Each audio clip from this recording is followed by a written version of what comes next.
I want to thank Mike Wilson for being here to support our webinar and introduce our panel of presenters for this webinar. And Mike, I'm going to turn the webinar over to you so you can introduce the topic and our presenters. Hi, good afternoon. This is Mike Wilson, and today we wanted to get together and present a little bit of information about the role of NRCS in the climate hubs and what our duties are, expectations, and maybe how we can better fit in and help the climate hubs succeed in what is really a very important mission. So the presenters, we're going to start off with Dan Lawson, who's in national headquarters with NRCS. He's the national leader for the climate hubs for the next 2 years. He's basically finishing up his first year. After that, I'll do a little bit of presentation and talk more or less about the direct role of NRCS in the hubs and what we do and such. And then we have Amber Wyndham and Suzanne Baker. And Amber's a soil scientist in Pueblo, Colorado. She's a liaison with the Southwest Hub. And Suzanne is a resource conservationist from Walton, New York, and she's in the Northeast Hub. And they'll both talk about the projects that they've been working on this past year and what they've accomplished. And I think we'll all find that quite interesting and see how much can be done when somebody's on a detail and has basically a concerted effort to get things accomplished. So first off, Dan, would you please start off? Sure. Thank you, Mike, and good afternoon to everyone. As Mike mentioned, I am the national leader for the USDA Climate Hubs, and I get asked a lot. Obviously, I'm an NRCS employee, but that position rotates every 2 years between ARS, Forest Service, and NRCS, and Forest Service had it the first couple of years, and I'm in that rotation now as an NRCS employee, but representing really USDA and the USDA Climate Hubs effort. So I get asked a lot about what these hubs do, and we're going to try to answer some of your questions today, and I'm going to be sure that we have enough time. I'm going to go through a series of slides here, not many, and be sure that we give Mike, Amber, and Suzanne plenty of time to talk about theirs.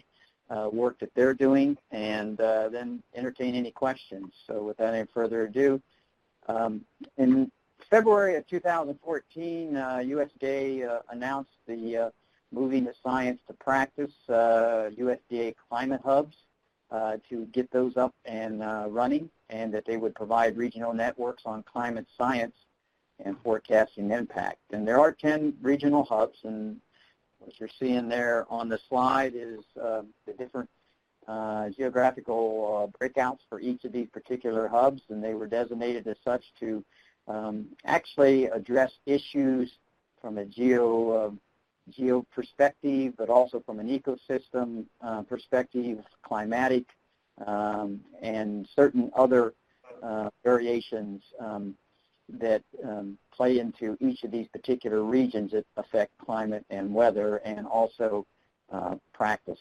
I think I'm back on. Hopefully you're seeing that slide, because my computer just went blank. But anyway, hopefully everybody is able to see what I'm seeing.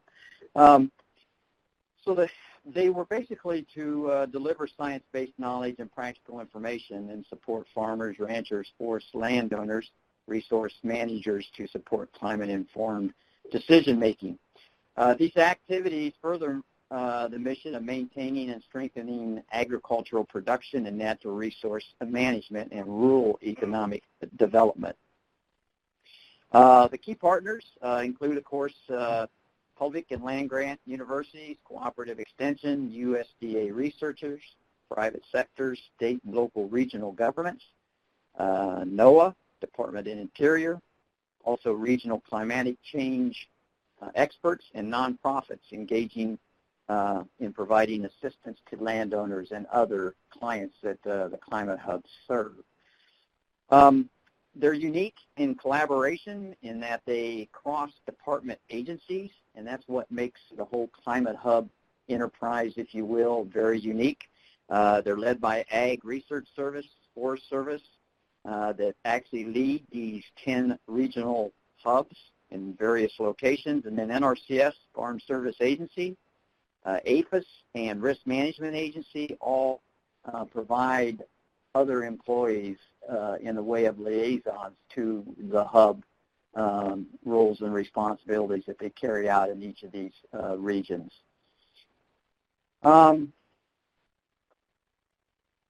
This is just a snapshot of the team. This is taken in Las Cruces last fall, and we had our fall meeting.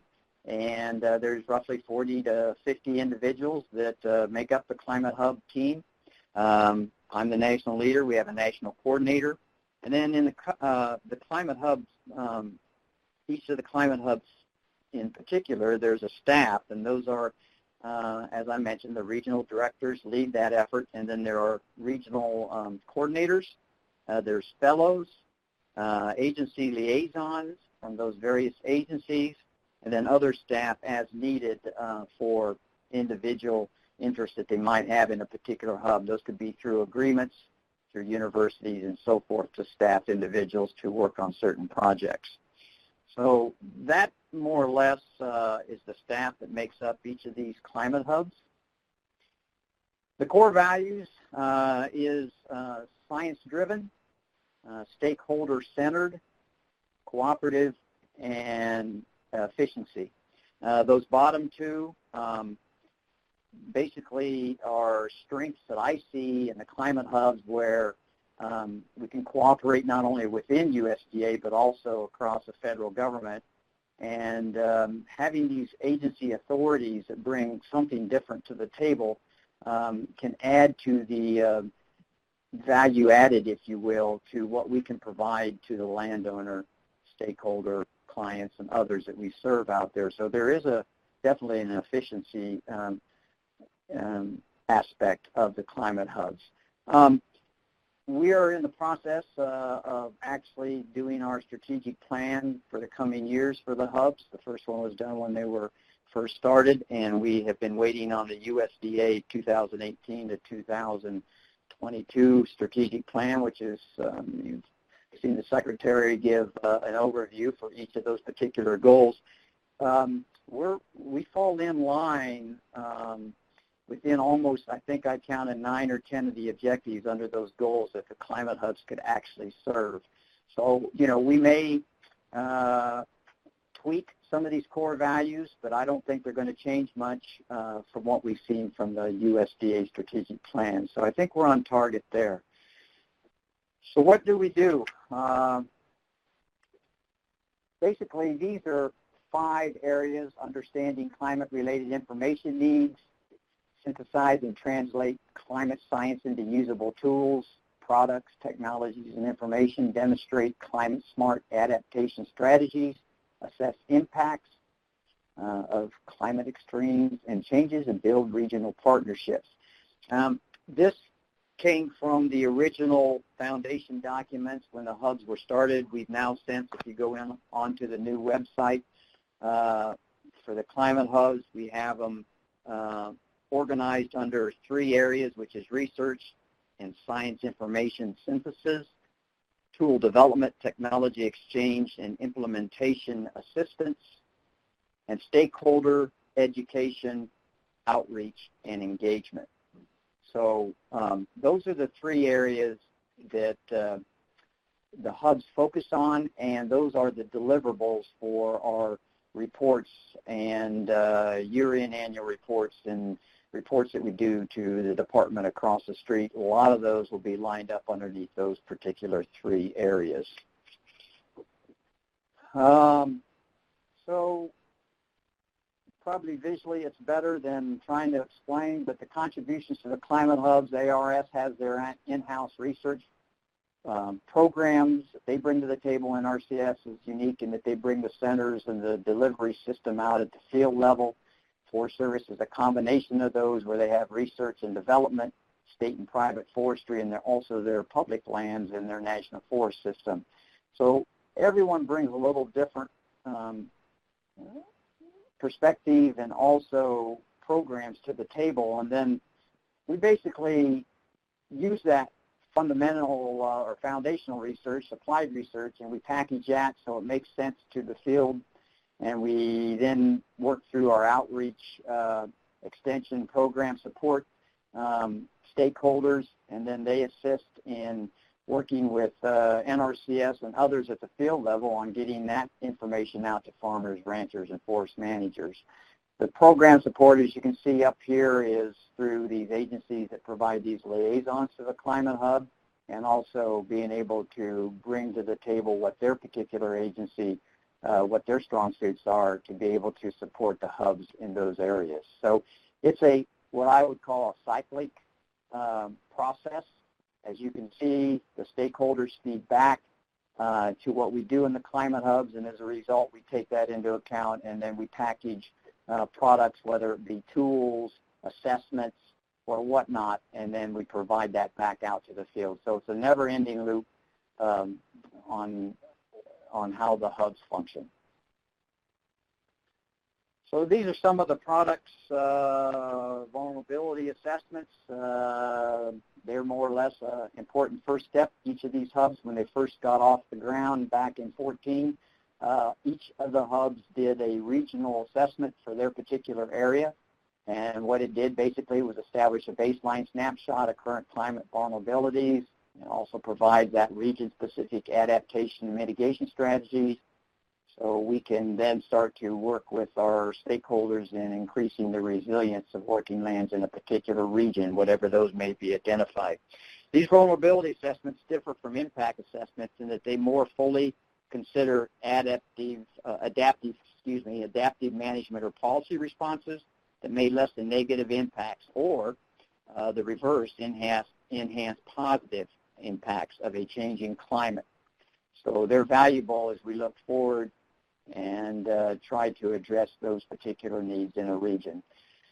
It's also taking documents that the hubs produce in a way of, for instance, as an example, a 300-page scientific document that really has a lot of good information in it, but then we can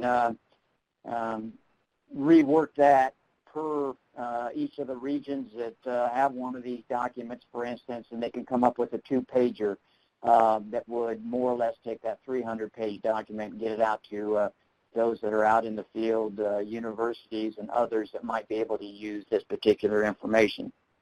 The tools that we use, in other words, the information is information synthesis then goes into tool development, and the tools can range from specialized calculators to maps, models, data sets, estimating a variety of outputs, such as crop production, greenhouse gas flux, or species distribution.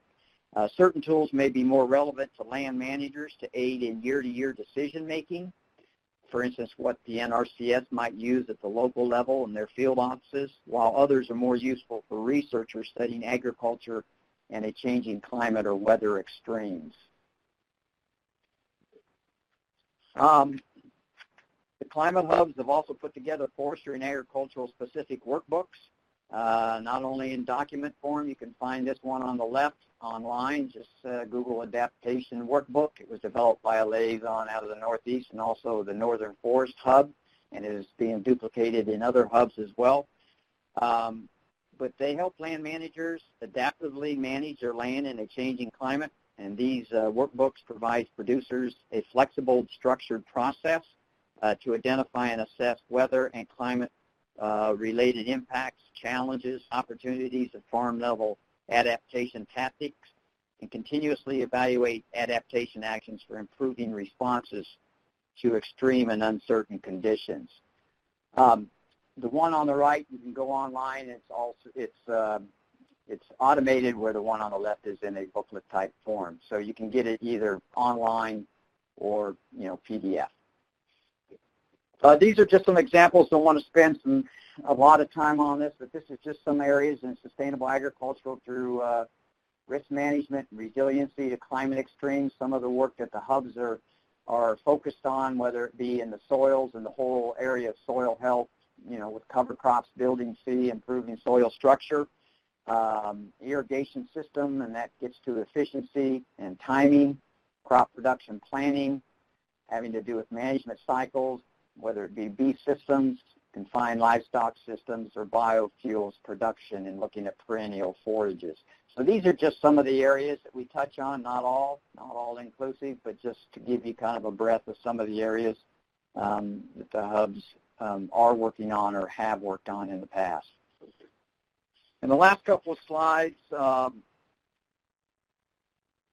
this one, I believe, is in the Southern Plains. They have done an outstanding job in the Southern Plains on getting the word out on soil health, and it's been through their coordinator and others located at the Southern Plains Climate Hub, where they put on a heck of a lot of field days and demonstration tours relative to cover crops and other aspects of soil health. And they, I don't know for sure how many folks that they have come to these field days throughout a year, but it's quite a few, and they're the catalyst, if you will, for working not only with the field offices and others associated with soil health in the Southern Plains area, but the extension universities and others on the whole area relative to soil health. So this is just one example of what one particular hub is doing in the arena of soil health.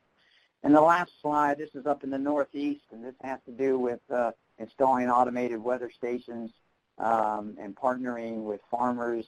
This one happens to be in Connecticut, but these are used for on-farm decision-making, and it's a great partnership between the USDA, their Northeast Climate Hub there, and farmers in the locations to help them get ahead of the curve on making decisions, whether it be in the area of freezing or rainfall, or just helping them make decisions better and being able to manage their resources in a little more timely fashion. So that, I believe, is all I have. With that, I will go ahead and turn it over to Mike, and he'll talk to you a little bit in general about, I guess, climate change. Good afternoon again, and the objective of my presentation is to discuss a little bit about the role and importance of NRCS in the climate hubs and what we do. But I thought, and just digress a little bit from that, is to talk about climate change in light of the new administration, since there's been questions over the last few months, but basically mention where I see things going from my perspective. And so unless you've probably been living underneath a rock, you know that this Climate Science Special Report was released this past week.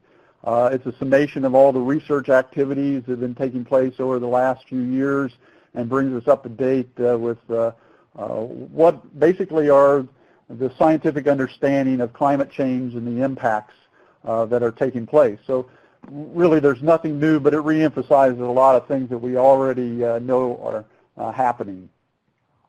As we filter things down into a USDA view, this comes from the current USDA webpage. Under topics, they have climate solutions, and so they talk about climate change impacting agriculture in the U.S. and mention some of these risks, and then a large part about how do we prepare our producers for some of these climate risks, and what are some of the solutions. And one of the things that they do mention is the climate hubs.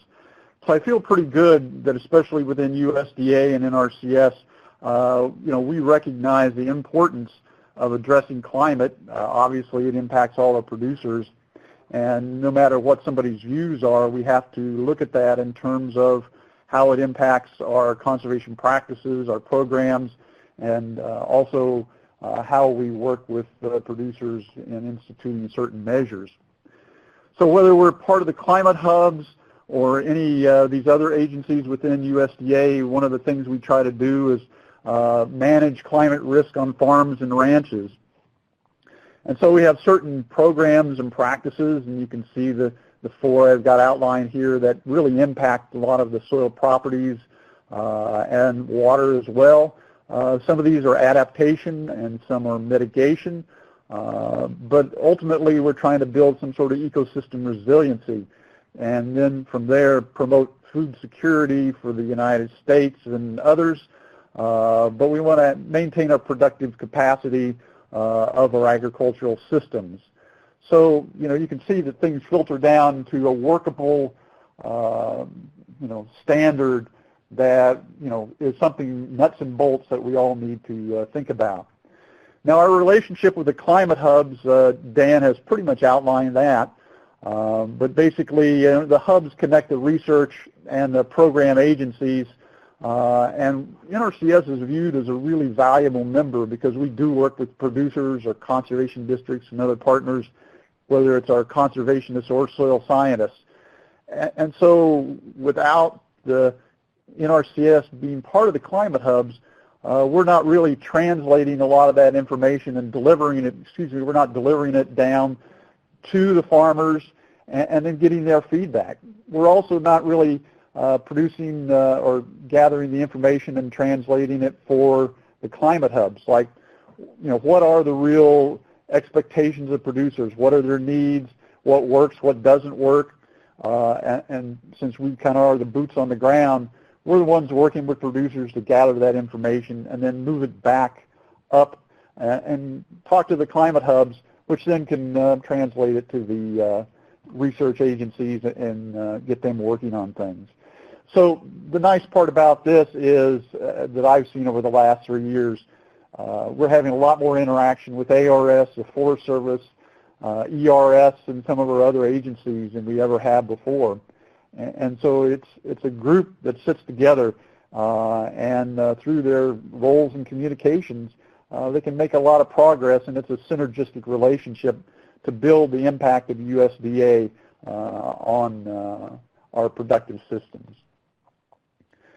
The other thing that I think is important is that NRCS is very valuable to help the hubs understand and link to a lot of our NRCS programs, whether it's the snow survey, our farm bill programs, environmental markets, soil health, soil survey. It turns out people in other agencies don't really know a lot about what we do, and they don't even know some of this stuff exists. And so without that link and that communication, we really are missing the boat. And we do present and have a lot of valuable data and information that can go towards helping produce some of this assistance to producers, especially when we combine it with the materials from the other research agencies. So it's invaluable that NRCS take part in that. I just thought I'd mention a few things from sort of a conceptual standpoint. There's been several hub products over the last couple of years. These have resulted from cooperative efforts from agencies, private partnerships, and as well as NRCS has played a role in each of these things. But what they really are mechanisms to gather cooperation, to help people get to know each other and communicate. So there's a lot of opportunities from the hubs in terms of increasing communication, and I'd really like to stress that NRCS and our employees need to be part of that. So when there's demonstration or there are field days or workshops, we'd like to see more employees showing up for those. And so when something's taking place within a hub region, hopefully the information gets out to you, and we take the time to go, because it's a really valuable opportunity to get to know folks, build those relationships, and then do things that really impact farming and ranching here in the United States. On sort of a nuts and bolts to kind of show you where NRCS is and a lot of people that are part of the hub network on a formal basis, you can see we have acting Deputy Chief Maggie Rhodes, which is on the Hub Executive Committee, Dan Lawson, and then we have several regional hub co-leads, and these were established at the beginning of the Climate Hubs. They're generally center directors or state conservationists. They serve on the team or board of directors and helpfully keep NRCS in the loop. Obviously, some of this works out better than others, that everybody's stuck with a full-time job, and in certain cases, it's better to delegate some of those responsibilities to others, but we really need that linkage and somebody representing the NRCS in the hub meetings to keep things moving forward. One of the neat things about the hubs, I think, from NRCS is the establishment of this liaison program. And you can see the names of the folks from 2016 and this year, and then the ones for next year. And this gives somebody to go on a detail. They work specifically with a climate hub and basically focus on one single project or multiple projects. And a lot can be accomplished in a year. And they really do have a big impact. And one of the things is they get to know everybody in the hub network, and they build these relationships that even once the liaison duty ends in a year, this really does have a big impact on this individual, the climate hubs, and they're part of the network basically forevermore, you might say, because they've established that linkage. One thing I might mention is that we are still looking for one more liaison for 2018, which would begin in January. We've sort of developed some ideas of what we would like to do, and so this particular position as it stands right now, that we're open to other ideas, and as things move on to suit the role of the person, that we have a liaison that might have more of a national scope. And what we're trying to do is increase the linkage and cooperation between our field staff, the Soil Health Division, and climate hubs. And so we have a list of some draft deliverables and such. But what we want to do is get some sort of coordination going right off the bat between this individual and the climate hubs, see what the needs are, look and see what other activities are going on within the hubs related to soil health. And we do have a commitment from the Soil Health Division to give us some assistance over this coming year. So we have a need for a liaison. They'd be working pretty closely with the NRCS Soil Health Division as well as each of the climate hubs to develop some projects and basically move things forward. These could be in the form of presenting in webinars. Some case studies could be developed over different regions. And we were thinking about using this Adaptive Resources for Agriculture workbook that has been developed over the last year or so. It could be we could have some soil health workshops developed. And I'm looking to try to secure some funding from leadership as part of our climate change work to help host some of these workshops, along with some air quality workshops that ARS has proposed that our NRCS air quality team work together with to formulate on a regional basis, and then invite our staff, producers, and others to sit down and talk about air quality as well. So this is the bookend of that. We might have some on soil health to build that communication piece.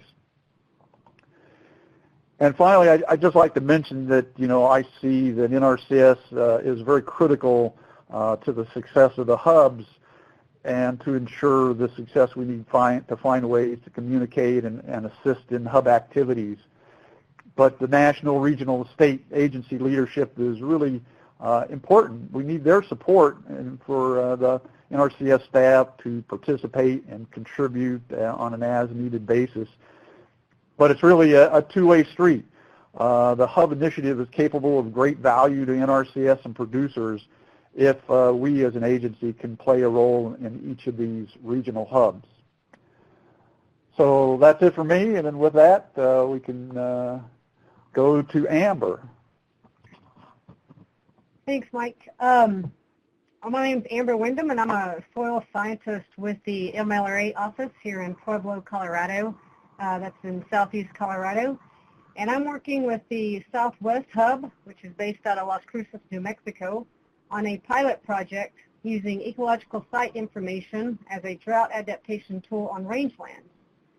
So with climate change, it's predicted to be warmer and drier in the southwest and southwestern Great Plains. Also, droughts are projected to be more severe and more frequent over much of the southwest and the southwestern Great Plains. So we wanted to provide a tool for conservation planning as well as for landowners on how they can mitigate the effects of drought on their land. Mitigating the effects of any type of stressor is site-specific. Therefore, we thought there was a need to develop a drought vulnerability assessment on rangelands at the MLRA level. Conducting this assessment at the MLRA level would allow us to evaluate how ecological sites within these MLRAs can be used to communicate the effects of drought and improve decision-making for selecting management adaptations. We also want to show how responses to climate variability can differ across MLRAs, as well as provide adaptation strategies based on the ecological site and the climate variability within MLRAs. So this is our area, the two MLRAs that we're looking at to conduct this vulnerability assessment.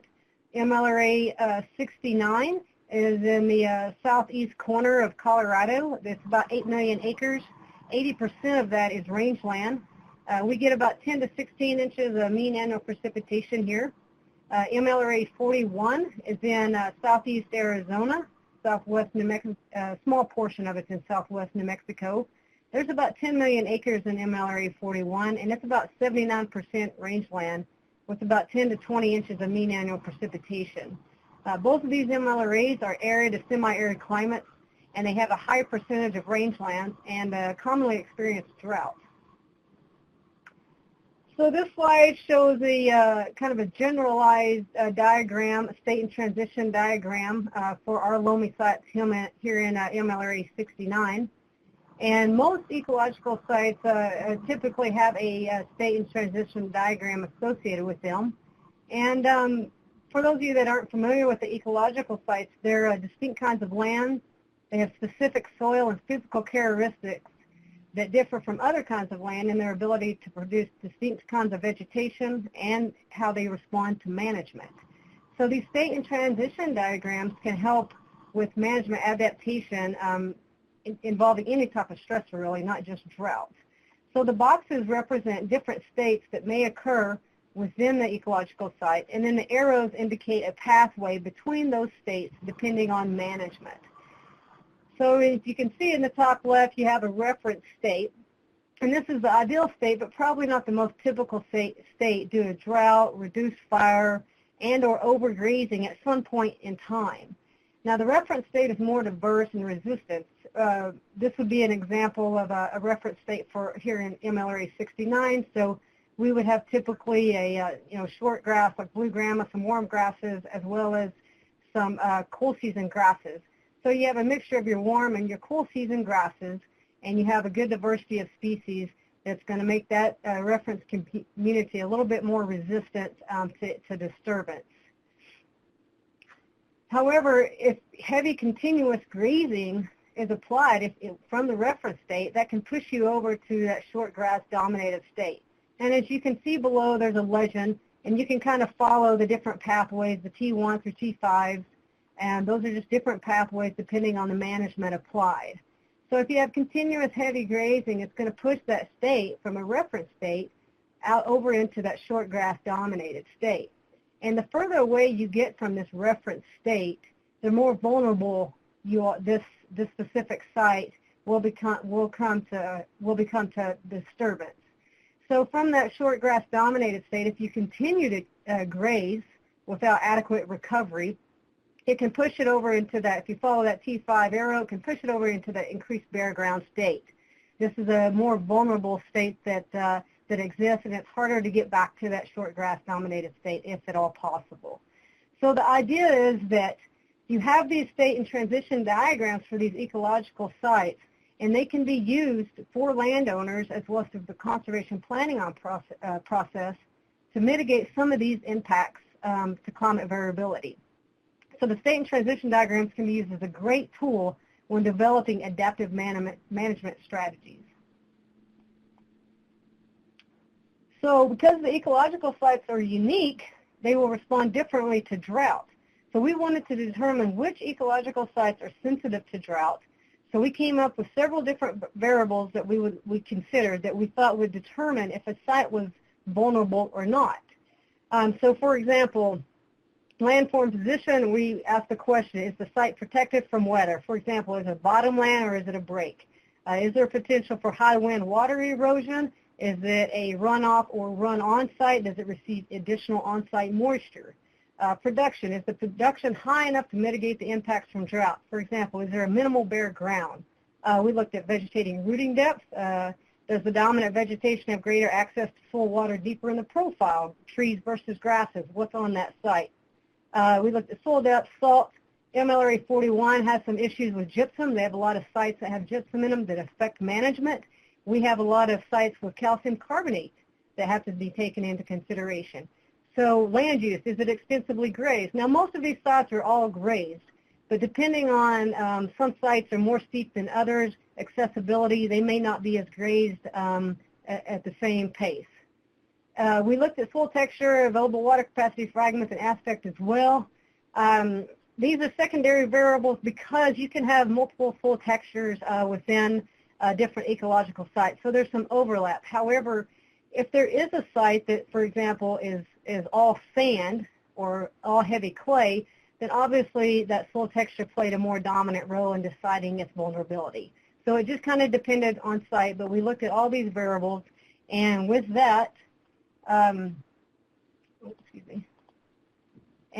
we came up with a site vulnerability matrix. And the far left column shows the different ecological site groups. I just grouped these for this report, for this assessment. This isn't an official grouping. This was just something that I broke it down so that I could kind of manage it for this matrix. But what you see in the center where it's all green and yellow is our ecological sites for MLRA 69. There's 19 ecological sites for MLRA 69.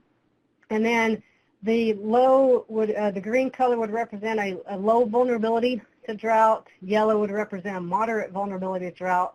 And then we would have the red, which would represent high vulnerability to drought. As you notice, there's no red, so you're probably thinking, geez, these sites are in really good condition. Well, that's not the case because this is actually based on a reference state. And we based it on the reference state because we already know that the further away you get from the reference state, the more vulnerable to any type of stressor that site will become. So we had to have a starting point. So this is based on the reference state. And I'm not going to go through all of these. We don't really have time, but just to kind of give examples. So we have the breaks at the top. You have your limestone, sandstone, and gravel. This is a low vulnerability to drought. And the reason this is because there's minimal grazing due to the slope, but there's a high plant diversity and there's deep plant roots. There's some pinyon and some juniper, and that stabilizes that site. Soft breaks is a moderate vulnerability to drought. This is because it's soft parent material, there's high erosion, steep slopes, there's a decrease in production, cover, and soil moisture, which makes that site more vulnerable to drought. So those are just some of the kind of a brief overview of some of our justification and how we classify these related to vulnerability. So part of a vulnerability assessment is you look at the impact, and with anticipated warmer and drier conditions, more frequent and severe drought, we can anticipate to see longer growing season days, less freeze-free days. You're going to have more warm season grasses, less cool season grasses. That's going to change any time you change your plant community. It's going to change your soils, your nutrient cycling, your carbon and nitrogen. And although microbial activity may increase with warming, if you have very limited precipitation, that might slow down and result in some immobilization of those nutrients. Also with heat and drought, it's going to influence your livestock performance. You're going to have heat stress on your livestock. Also, if you change up your vegetation, you're changing up your forage. You may change up some of that forage quality, which may impact your livestock performance. But overall, warmer and drier, you're going to see an increase in your insect and population invasive species as they expand their range. And obviously, you're going to have some fire and flooding and erosion with that. And then obviously the cost of some of these droughts on the landowners. So as part of the assessment, we also look at what can we do to mitigate some of these impacts. And we look at 3 different components. We look at the enterprise, ecological, and human social organization component. The enterprise is kind of like operational. Obviously, we'd have a drought management plan. And then we would have, and that would need to be flexible as the climate is changing. It's going to be variable. We need to be flexible with our drought management plan. But also we would, have some prescribed grazing animal size, maybe going from cows to sheep, or maybe changing breeds of cattle that are more heat tolerant. Also increasing water source availability as far as minimizing the distance between your water sources, or providing some shade for these animals. All of this can be done with some assistance from NRCS programs. Also your ecological site. The big thing is to really become familiar with your ecological site and your state and transition diagrams. Knowing your site and its potential and knowing what you can and can't do to that will help with some management adaptation. Also to identify triggers. We have a lot of landowners here that do have trigger points where they don't basically, they say that if we don't receive a certain amount of precip by a certain date, they take the cattle off their pasture. However, a lot of them don't go through with that, and then they're constantly pushing that system, and it crosses that threshold into that other state, and it's harder to get back. So it's important to identify triggers and to kind of stick with them. But also to expand our knowledge on climate variability and to provide landowners with every resource and tool that we can. And we're hoping that that's what this is. These ecological sites can be used as a tool for management and adaptation. So it's just a good idea to work with Climate Hubs, NRCS, Extension and Conservation Districts who put on some of these workshops, as well as academia. And that's all I have for today. All right, thank you, Amber. And with that, we'll turn it over to Suzanne for our last presentation. Thank you, Mike.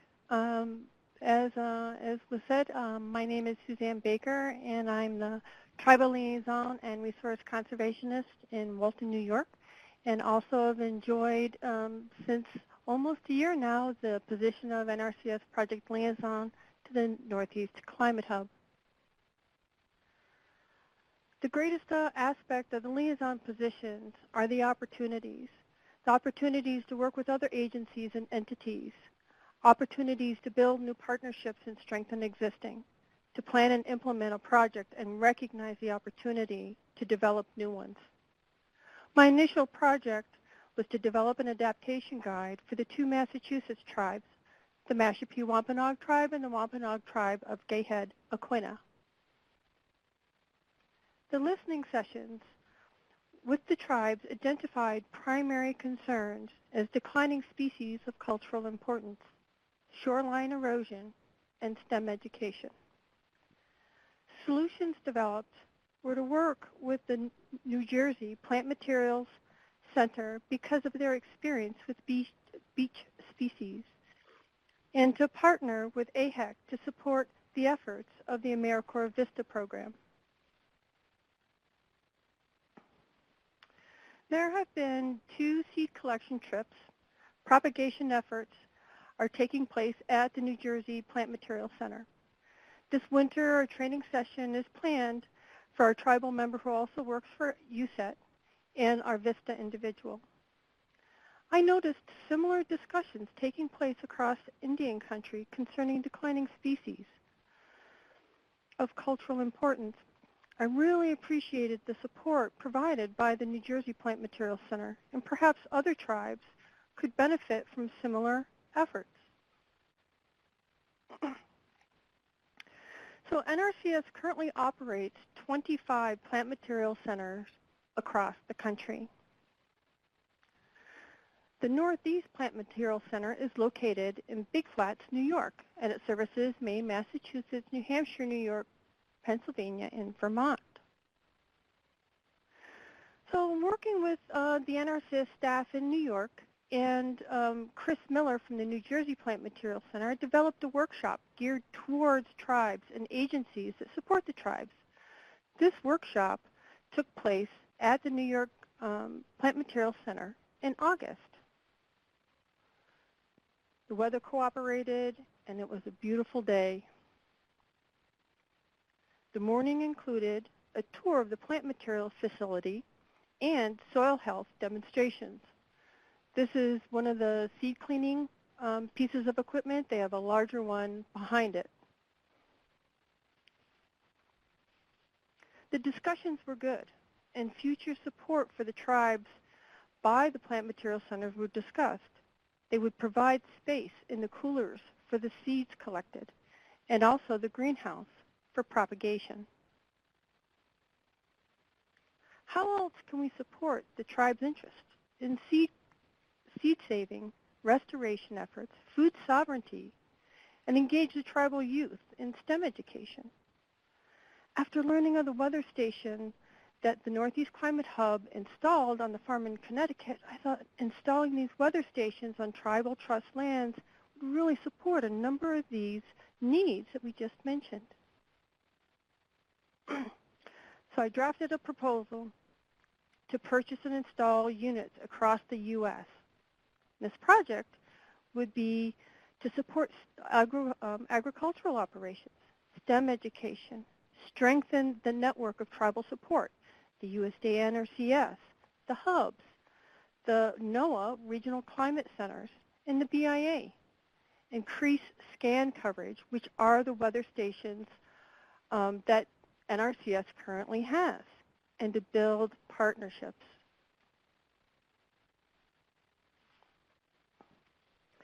So the partners at NRCS, we got the Bureau of Indian Affairs, the Regional Climate Hubs, and Cornell, mentioned earlier, who lead the efforts with the Network for the Environmental Weather Applications, NUA, and the American Indian Higher Education Consortium, which is AHEC, and of course the tribes. So phase one, I began working with the NRCS SCAN's lead, Deb Harms, and we decided to spec units that would increase existing scan coverage. And these units would measure the soil moisture and temperature, air temperature, relative humidity, soil radiation, precipitation, wind speed direction, and leaf wetness for concerns with mold and fungus.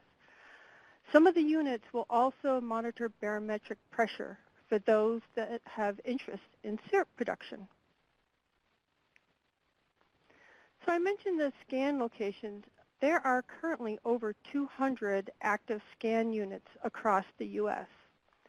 Installations started way back in the 90s, and they have been collecting data ever since.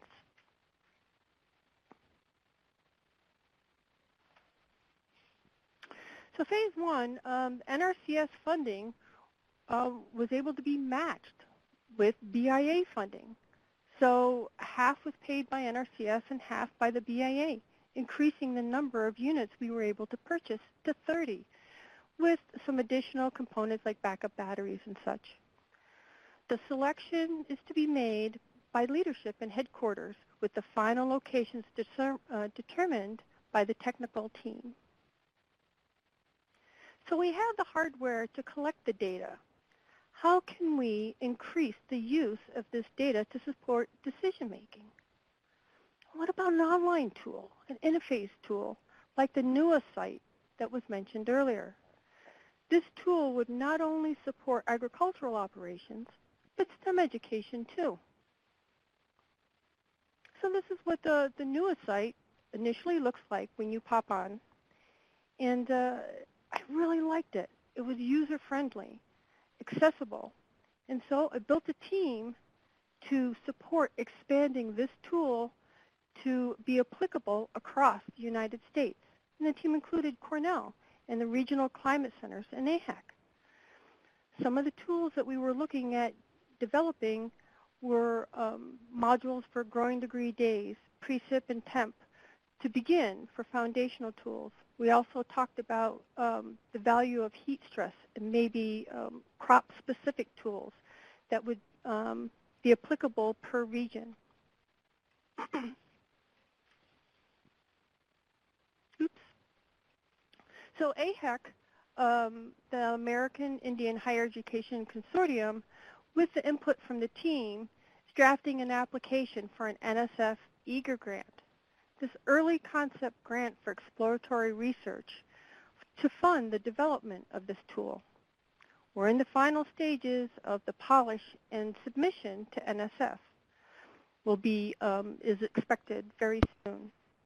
With my detail coming to a conclusion at the end of December, I have handed the reins over to further development of this tool to to Al Kuslakis of AHEC, and he will continue the efforts to develop this tool with the team. And so I'd like to thank a number of individuals, New York leadership, Greg Kist and Dave Mordson, for allowing me to accept this detail. On Northeast Climate Hub, our fearless leader, Dave Hollinger, Mike, of course, who was on the phone call, has been an excellent mentor. Barry Hamilton, who's our national headquarters lead for tribal relations. Christine Clark was very gracious with her staff in Massachusetts and working with the tribes there. David Eddington is the branch chief with the Bureau of Indian Affairs that we worked with to secure the BIA funding, and Rachel Novak as well. Chris Miller was our lead at the New Jersey Plant Materials Center, and Al Kuslakis from AHEC. Of course, the USDA Climate Hubs all across the country have been just invaluable in their support and encouragement. And the Regional Climate Center is where Ithaca office is and their support. NOAA also supports those. And of course, the Mashpee Wampanoag tribe and the Wampanoag tribe of Gayhead, Aquinnah, for their efforts and support. Thank you. Thank you, Suzanne. We sure appreciate it. And, you know, I think from my perspective of watching these two hub liaisons develop their projects, it's been very interesting where you kind of create an idea early on, you submit it in, and you go through kind of a back and forth situation where, you know, you talk to the climate hubs, you make sure NRCS sees some value in it as well. It has to be something tied to your level of expertise. But then the great part is, you know, things evolve over time. So throughout the year, new opportunities come, new directions can, you know, occur. And I think a large part of what Suzanne's doing was not even part of the original plan. It just has developed over time. And the weather station project has turned out to be very interesting. And we've got a lot of help out of the Water and Climate Center and Deb Harms, as well as, you know, it's amazing that, you know, the BIA has chipped in. Barry Hamilton's involved up in the Tribal Relations Office. So it's all great. And, you know, I think from Amber's project, you know, it will benefit not only that region and the farmers and ranchers out there, but it, you know, could actually help the Ecological Site Division, as well as probably has increased her understanding as a soil scientist for whatever happens next. But I would like to mention, if anybody has an interest in being a liaison for the climate hubs representing NRCS, we're still open. Just contact me and we can talk about it. I think it's a great opportunity. Of course, you have to have your supervisor's permission and such, but I really hope that our leadership sees some value in this, and NRCS really is key towards the success of the hubs in the future. So I'll turn it back over to Sean if there's any questions or anything. All right, we've got a few questions that have come into the chat. I'll encourage people to put those, any questions in the Q&A, but we've had some come in. So Suzanne, can tribes apply to obtain a weather station on their land? Yes, thank you, Sean. They are to work with their state conservationists, and the state conservationists are going to be working with the regional conservationist and headquarters to make the selections. The fine-tuning will be done with Deb Harms and myself to make sure that the site is most suitable for the weather stations. And there's another question for Amber. Are there efforts or how-to guides for expanding the ecological site information to other regions? Yeah, so currently most of the ecological sites are out west, but it's my understanding, and I may be wrong, but there's a national initiative to get ecological sites across the country.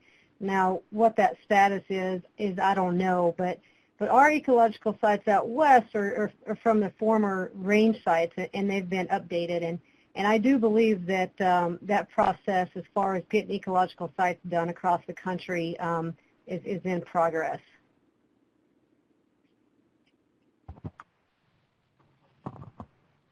Okay, we have a question. Is there a website to guide them through the process? I guess the question is, what are we referring to? Are we talking about the ecological sites?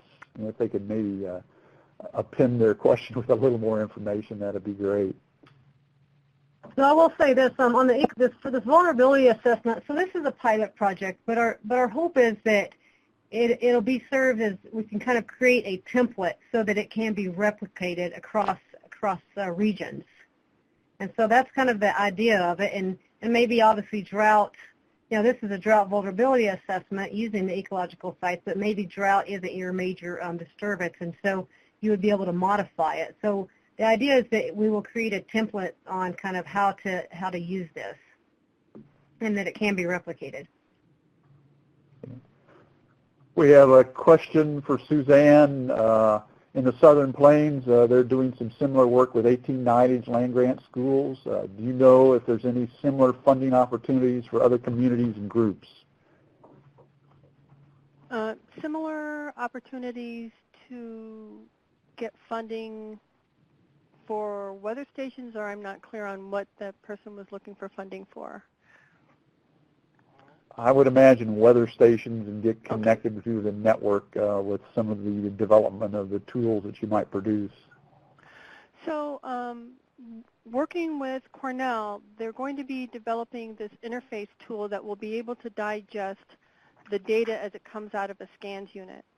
I spoke, and I believe the Mesonet in Oklahoma, and talking with Clay, that data is already being digested by the same database with folks with Cornell. So once this tool is developed, it will be able to access those points as well. That data would be present. If you're looking to apply for one of these weather stations, leadership has asked that you work directly with your state con, and then the state con will work directly with the regional cons for placement. Given that we only have 30 to place, we're letting leadership take the helm on that. So there's no information on the website about these weather station initiatives and such. How would somebody get the basic information to make an application? Right. That application had went through a number of variations, and we're waiting for the BIA and for NRCS to both, formalize the announcement. I believe BIA will be sending out a letter from headquarters to their regions, and then NRCS will be doing a similar announcement. And that is forthcoming. If anybody has questions, they are certainly more than welcome to email me directly. All right, thank you. And I think we've answered part of the initial question. In terms of if it applies to the liaison process, there's nothing on a website or anything in terms of application. We did send out an email through the regional conservationists earlier in the year, but right now I'm sort of the primary conduit of having somebody get some information to apply or whatever. We have we have another question. This probably could be directed to Dan. Is basically, are the climate hubs incorporating NOAA weather data into some of their work? And can you answer that? Yes, these